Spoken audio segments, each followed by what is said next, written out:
I don't know if they hand out an actual physical trophy for Super Bowl MVP, but if they do, Kenneth Walker should channel Lindsay Lohan from Mean Girls, standing in front of everyone when she's named prom queen, and split the tiara or the trophy into pieces and hand it out to each individual member on that Seattle Seahawks defense. Because the Seahawks D, they were the MVP tonight. It's just really hard to single out one person.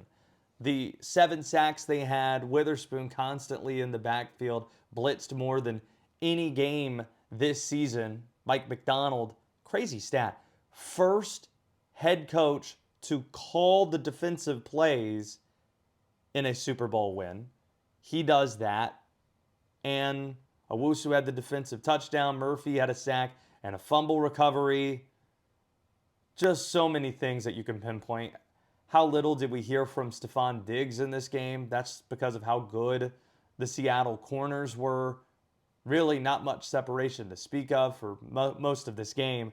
So it was about Seattle's defense. The game almost put America to sleep.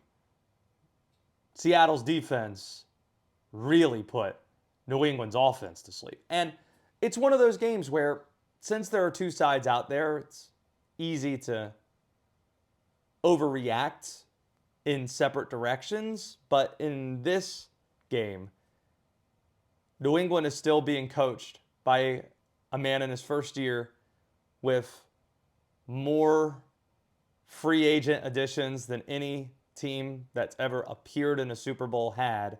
Just think of all the key parts they acquired via free agency in the offseason, whether it's Diggs or Milton Williams or Landry or go down the list. Mac Hollins, who had a touchdown in this game, Tar Heel to Tar Heel connection, Drake May to Mac Hollins.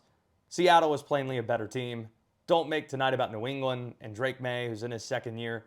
It's about what the Seahawks did. That's the story. 29-13. Sam Darnold didn't make the big mistake, but also he wasn't put in nearly as many bad situations as Drake was. The turnovers really started to come down from Drake when they were pressing and they needed to start scoring to get back into the game. 5 made field goals. That's a first in NFL history as well for Myers. Maybe another guy who was at least in the conversation for the MVP that Kenneth Walker won. But Seattle just kept leaning on New England, putting them in awful field position. You had some tremendous punts, 3 of them inside the 6-yard line from Dixon, who might be the best punter in the league, and all that pressure that Drake May faced. It was a collective team win. The offense didn't make mistakes, and Darnold, the dam did break. First touchdown of the game went to Barner. The defensive score you got, and of course the defense did its part. The special teams as well with made field goals and punts. This is about as complete a performance you will see a team have on a stage such as this. So don't waste your time making it about New England or making the Super Bowl about Bad Bunny or whatever. It was about the Seattle Seahawks. And the right team won the Super Bowl.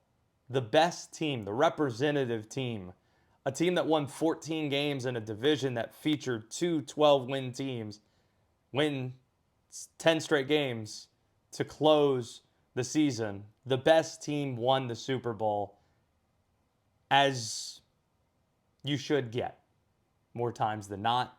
And that's the story from Santa Clara tonight.